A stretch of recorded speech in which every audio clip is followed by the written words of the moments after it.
Captain Blood by Rafael Sabatini. Chapter 3. The Lord Chief Justice. It was not until 2 months later, on the 19th of September, if you must have an actual date, that Peter Blood was brought to trial upon a charge of high treason. We know that he was not guilty of this, but we need not doubt that he was quite capable of it by the time he was indicted. Those 2 months of inhuman, unspeakable imprisonment had moved his mind to a cold and deadly hatred of King James and his representatives. It says something for his fortitude that in all the circumstances he should still have a mind at all, and yet, terrible as was the position of this entirely innocent man, he had cause for thankfulness on 2 counts. The first of these was that he should have been brought to trial at all. The second, that his trial took place on the date named, and not a day earlier. In the very delay which exacerbated him lay, although he did not realize it, his only chance of avoiding the gallows. Easily, but for the favor of fortune, he might have been one of those hailed, on the morrow of the battle, more or less haphazard from the overflowing Gaul at Bridgewater, to be summarily hanged in the marketplace by the bloodthirsty Colonel Kirke. There was about the colonel of the Tangiers regiment a deadly dispatch, which might have disposed in like fashion of all those prisoners, numerous as they were, but for the vigorous intervention of the Bishop Muse, which put an end to the drumhead courts-martial.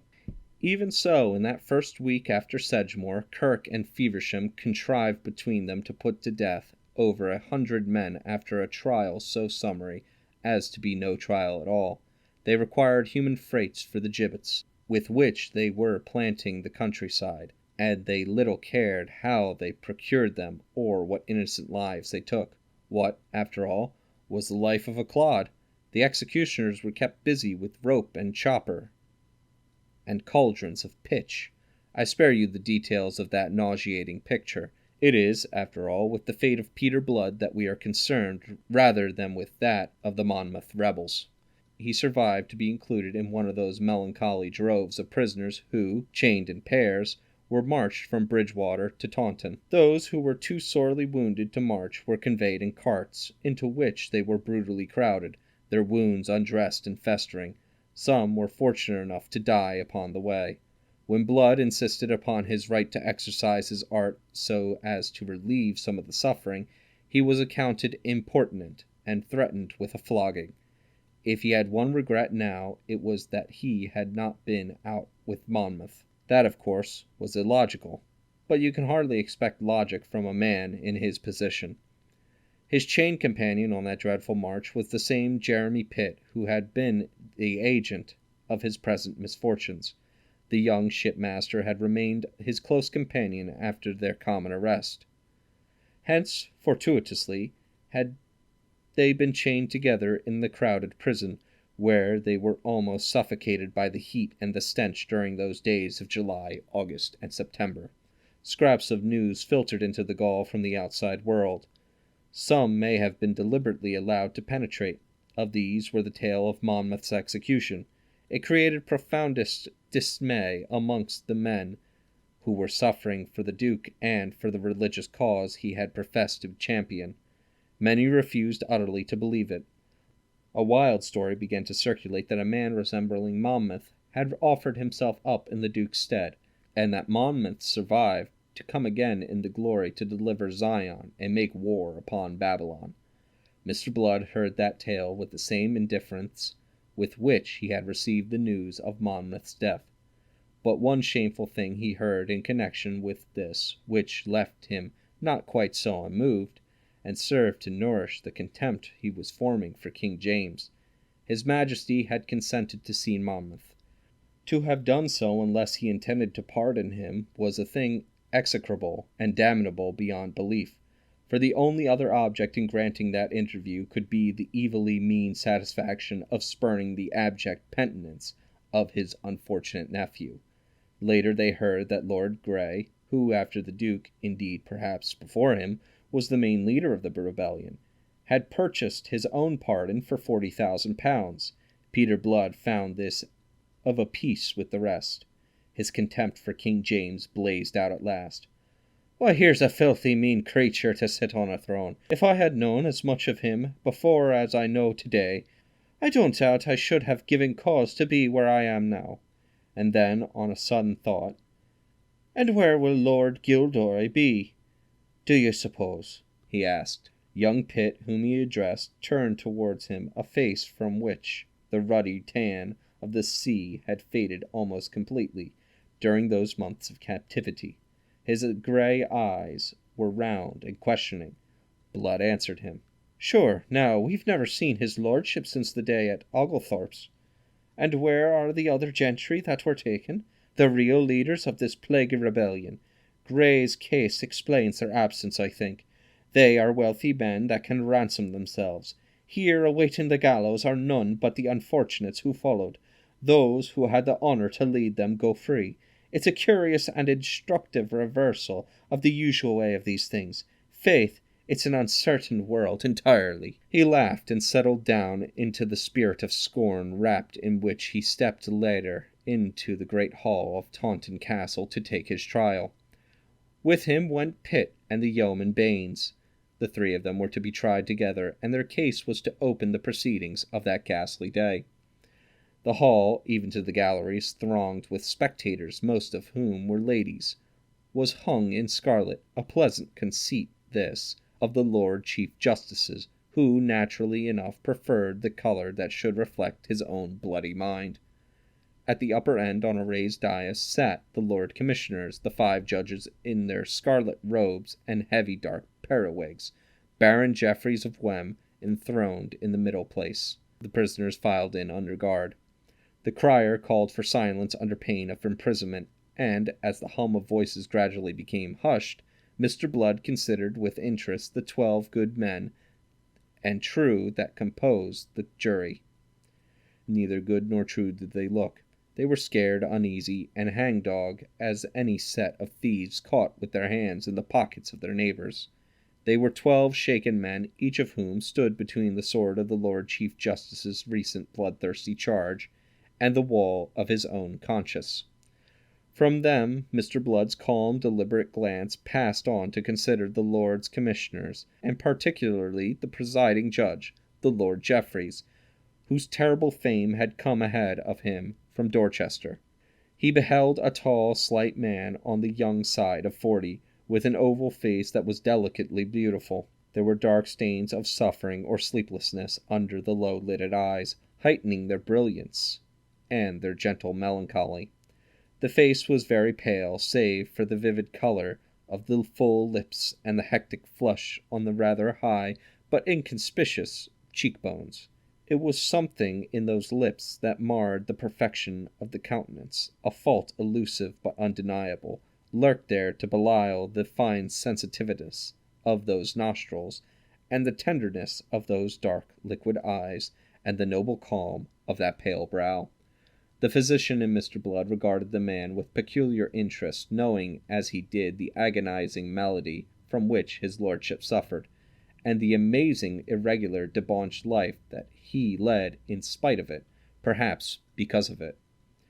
"Peter Blood, hold up your hand." Abruptly he was recalled to his position by the harsh voice of the clerk of the arraigns. His obedience was mechanical, and the clerk droned out the wordy indictment which pronounced Peter Blood a false traitor against the most illustrious and most excellent Prince James II, by the grace of God, of England, Scotland, France, and Ireland, King, his supreme and natural lord.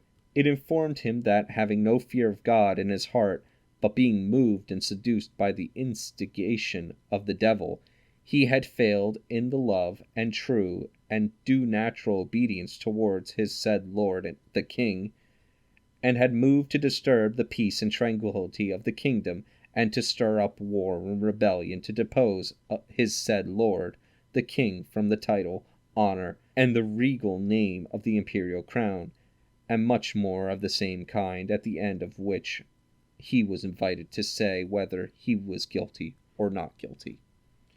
He answered more than was asked. "It's entirely innocent I am." A small, sharp-faced man at a table before and to the right of him bounced up. It was Mr. Pollexfen, the judge advocate.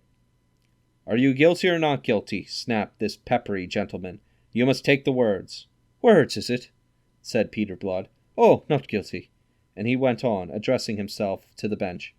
On this same subject of words, may it please your lordships, I am guilty of nothing to justify any of those words I have heard used to describe me, unless it be of want of patience at having been closely confined for 2 months and longer in a fetid gaol, with great peril to my health and even life. Being started, he would have addressed a deal more, but at this point the Lord Chief Justice interposed in a gentle, rather plaintive voice. Look at you, sir. Because you must observe the common and usual methods of trial, I must interrupt you now. You are no doubt ignorant of the forms of law.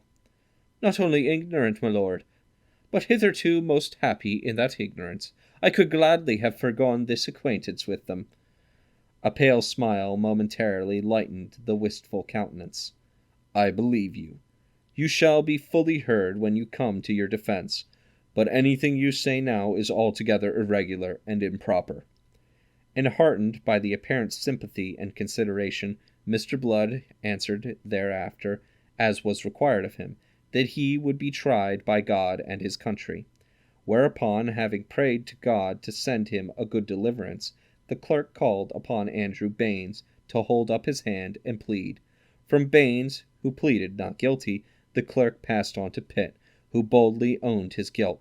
The Lord Chief Justice stared at that. Come, that's better, quoth he, and his 4 scarlet brethren nodded. If all were as abstinent as his 2 fellow rebels, there would never be an end. After that ominous interpellation, delivered with an inhuman iciness that sent a shiver through the court, Mr. Pollexfen got to his feet. With great prolixity, he stated the general case against the 3 men, and the particular case against Peter Blood, whose indictment was to be taken first. The only witness called for the king was Captain Hobart. He testified briskly to the manner in which he had found and taken the 3 prisoners, together with Lord Gildoy. Upon the orders of his colonel he would have hanged Pitt out of hand, but was restrained by the lies of the prisoner Blood, who led him to believe that Pitt was a peer of the realm and a person of consideration. As the captain's evidence concluded, Lord Jeffreys looked across at Peter Blood. Will the prisoner Blood ask the witness any questions? None, my lord. He has correctly related what occurred. I am glad to have your admission of that without any of the prevarications that are usual in your kind. And I will say this, that here prevarication would avail you little, for we always have the truth in the end. Be sure of that. Baines and Pitt admitted the accuracy of the captain's evidence, whereupon the scarlet figure of the Lord Chief Justice heaved a sigh of relief. This being so, let us go on, in God's name, for we have much to do. There was now no trace of gentleness in his voice. It was brisk and rasping, and the lips through which it passed were curved in scorn. I take it, Mr. Pollexfen, that the wicked treason of these 3 rogues being established, indeed admitted by them, there is no more to be said? Peter Blood's voice rang out crisply, on a note that almost seemed to contain laughter. May it please your lordship, but there's a deal more to be said. His lordship looked at him, first in blank amazement at his audacity, then gradually with an expression of dull anger. The scarlet lips fell into unpleasant curl lines that transfigured the whole countenance. How now, rogue? Would you waste our time with idle subterfuge?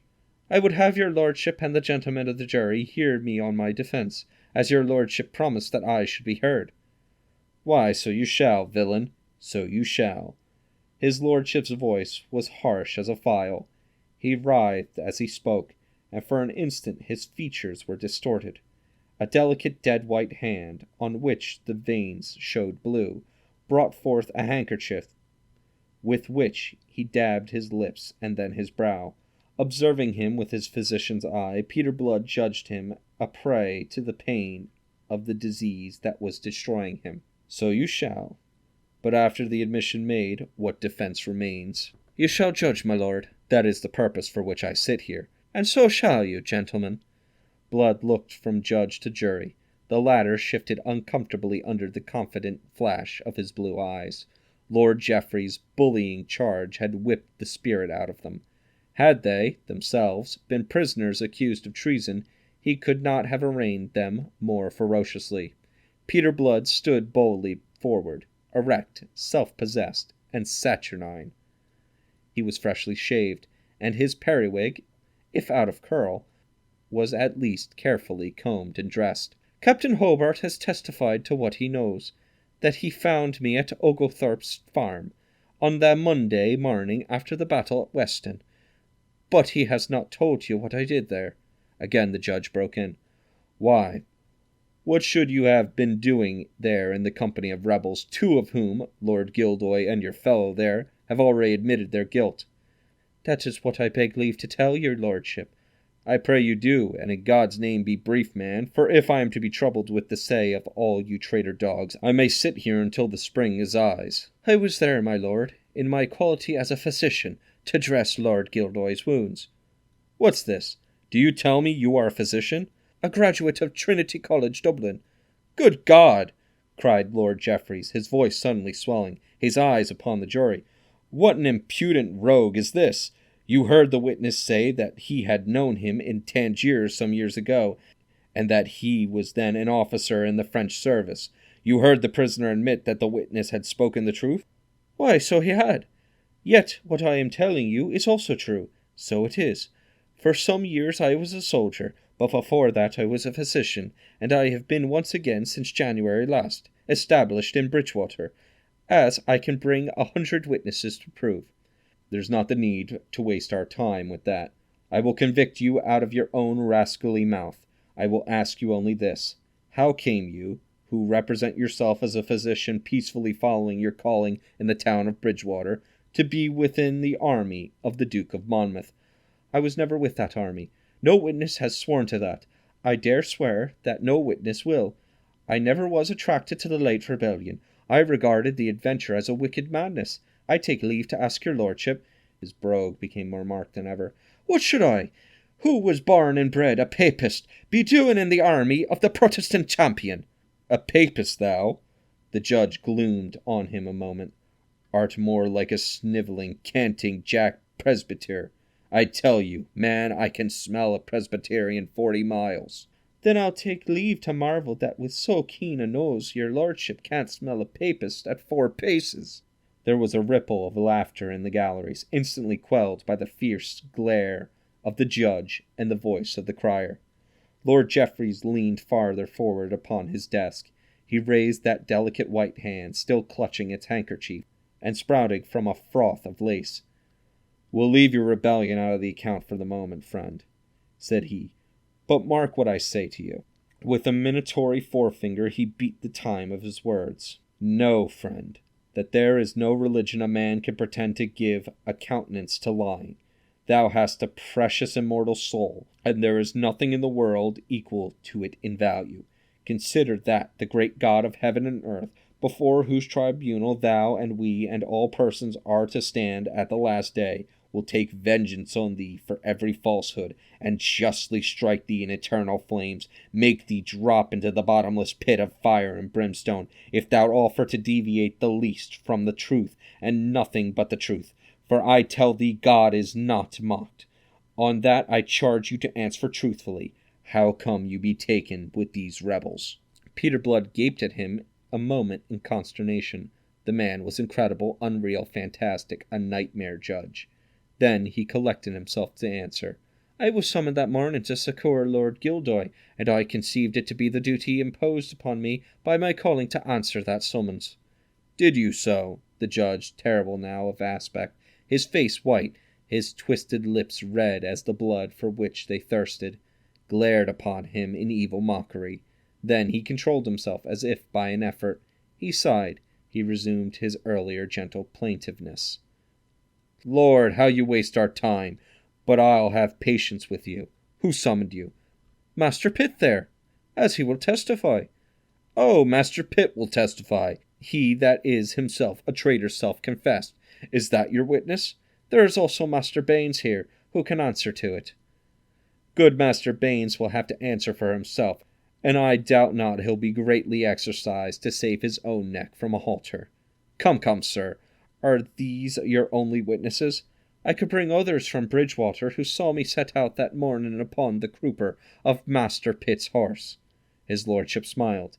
It will not be necessary, for mark me, I do not intend to waste more time on you. Answer me only this. When Master Pitt, as you pretend, came to summon you, did you know that he had been, as you have heard him confess, of Monmouth's following? I did, my lord. You did! Ha! His lordship looked at the cringing jury and uttered a short stabbing laugh. Yet in spite of that you went with him? To succour a wounded man, as was my sacred duty. Thy sacred duty, sayest thou? Fury blazed out of him again. Good God, what a generation of vipers do we live in! Thy sacred duty, rogue, is to thy king and to God. But let it pass. Did he tell you whom it was that you were desired to succour? Lord Gildoy, yes. And you knew that Lord Gildoy had been wounded in the battle, and on that side he fought? I knew. And yet, being, as you would have us believe, a true and loyal subject of our lord the king, you went to succour him. Peter Blood lost patience for a moment. My business, my lord, was with his wounds, not with his politics. A murmur from the galleries and even from the jury approved him. It served only to drive his terrible judge into a deeper fury. Jesus God, was there ever such an impudent villain in the world as thou? He swung white-faced to the jury. I hope, gentlemen of the jury, you take notice of the horrible carriage of this traitor rogue, and withal you cannot but observe the spirit of this sort of people. What a villainous and devilish one it is! Out of his own mouth he has said enough to hang him a dozen times. Yet is there more? Answer me this, sir. When you cozened Captain Hobart with your lies concerning the station of this other traitor, Pitt, what was your business then? To save him from being hanged without trial, as was threatened. What concern was it of yours whether or how the wretch was hanged? Justice is the concern of every loyal subject, for an injustice committed by one who holds the king's commission is in some sense a dishonour to the king's majesty. It was a shrewd, sharp thrust aimed at the jury, and it reveals, I think, the alertness of the man's mind, his self-possession ever steadiest in moments of dire peril. With any other jury it must have made the impression that he hoped to make. It may even have made its impression upon these poor pusillanimous sheep. But the dread judge was there to efface it. He gasped aloud, then flung himself violently forward. Lord of heaven, he stormed, was there ever such a canting, impudent rascal? But I have done with you. I see thee, villain, I see thee already with a halter round thy neck. Having spoken so, gloatingly, evilly, he sank back again, and composed himself. It was as if a curtain fell. All emotion passed again from his pale face. Back to invest it again came that gentle melancholy. Speaking after a moment's pause, his voice was soft, almost tender, yet every word of it carried sharply through that hushed court. If I know my own heart, it is not in my nature to desire the hurt of anybody, much less to delight in their eternal perdition. It is out of compassion for you that I have used all these words, because I would have you have some regard for your immortal soul, and not ensure its damnation by obdurately persisting in falsehood and prevarication. But I see that all the pains in the world, and all compassion and charity are lost upon you, and therefore I will say no more to you. He turned again to the jury that countenance of wistful beauty. Gentlemen, I must tell you for law of which we are the judges, and not you, that if any person be in actual rebellion against the king, and against another person, who really and actually was not in rebellion, does knowingly receive, harbour, comfort, or succour him, such a person is as much a traitor as he who indeed bore him. We are bound by our oaths and consciences to declare to you what is law, and you are bound by your oaths and your consciousness to deliver and to declare to us by your verdict the truth of the facts. Upon that he proceeded to his summing up, showing how Baines and Blood were both guilty of treason, the first for having harboured a traitor, the second for having succoured that traitor by dressing his wounds. He interlarded his address by sycophantic allusions to his natural lord and lawful sovereign, the king, whom God had sent over them, and with vituperations of nonconformity and of Monmouth, of whom, in his own words, he dared boldly affirm that the meanest subject within the kingdom that was of legitimate birth had a better title to the crown. Jesus God! That ever we should have such a generation of vipers among us! He burst out in rhetorical frenzy, and then he sank back, as if exhausted by the violence he had used.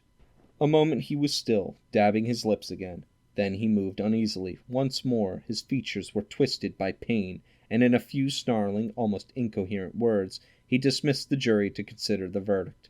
Peter Blood had listened to the intemperate, the blasphemous, and almost obscene invective of that tirade with a detachment that afterwards, in retrospect, surprised him. He was so amazed by the man, by the reactions taking place in him between mind and body, and by his methods of bullying and coercing the jury into bloodshed, that he almost forgot that his own life was at stake.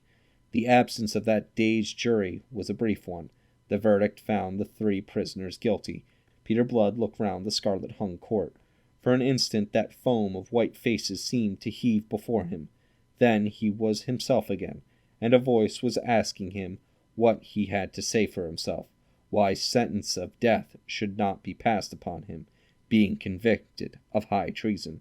He laughed, and his laugh jarred uncannily upon the deathly stillness of the court. It was all so grotesque, such a mockery of justice administered by that wistful-eyed jack-pudding in scarlet, who was himself a mockery, the venial instrument of a brutally spiteful and vindictive king. His laughter shocked the austerity of that same jack-pudding. Do you laugh, sirrah, with the rope about your neck, upon the very threshold of that eternity you are so suddenly to enter into? And then Blood took his revenge. Faith, it's in better case I am for mirth than your lordship, for I have this to say before you deliver judgment. Your lordship sees me, an innocent man whose only offence is that I practice charity, with a halter around my neck. Your lordship, being the justicar, speaks with knowledge of what is to come to me. I, being a physician, may speak with knowledge of what is to come to your lordship. And I tell you that I would not now change places with you, that I would not exchange this halter that you fling about my neck with the stone that you carry in your body.